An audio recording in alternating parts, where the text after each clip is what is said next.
Thank you, Whip.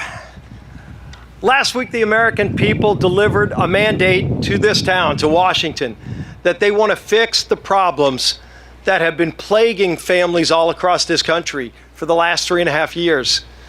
You know, I got the opportunity to travel to every single swing district throughout the nation, and I got the opportunity to travel to a number of swing districts with President Trump.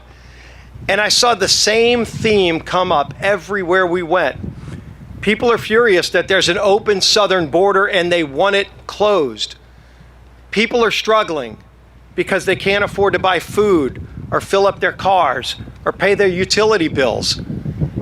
And the leaders in the White House were not listening. And what we talked about when we were out on the campaign trail and our candidates talked about were real issues, real solutions to the problems that those families were facing.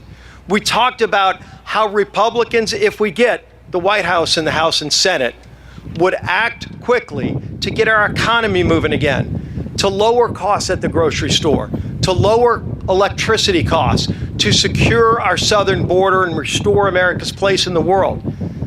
Those were the issues we actually ran on and talked about in every community in America, and the American people responded.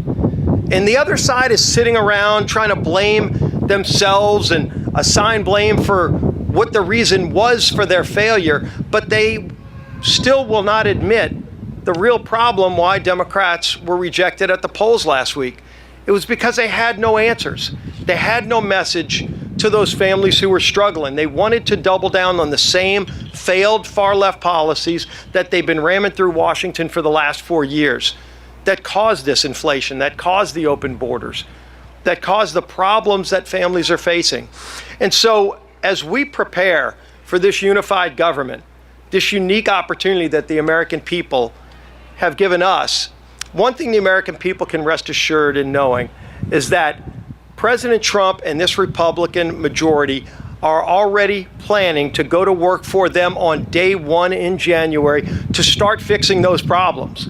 We have an agenda we've been planning for the first 100 days to lower food costs, to lower energy costs, to secure America's border, to get this economy moving again so those families who have been struggling can finally get back on their feet, can finally have some savings in their pockets so they can send their kids to college, so they can go on a family vacation, so they can have more take-home pay.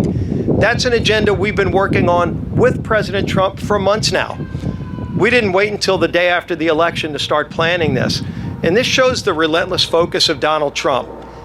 He knew that if he had won the election, this would be his last opportunity to serve as President of the United States. And there will not be a minute to waste. And you can see his resolve already and how quickly he's making really good, smart picks. I know he's already pulled a few really talented people out of the House, hopefully no more for a little while until special elections can come. But it shows you the talent that we have and the ability we have to get this country turned around quickly. The American people are hungry for it. And they're going to find a Republican leadership ready to work for them so that they don't have to struggle any longer. And the man leading that charge, who worked as tirelessly as ever, and I know the Whip and our NRCC chair, Richard Hudson, talked about this. Nobody's traveled around the globe, theoretically, more than Mike Johnson to ensure that even though some of the pundits said we couldn't hold the House, we would hold the House so that we could continue delivering those promises. Our Speaker of the House today and tomorrow, Mike Johnson.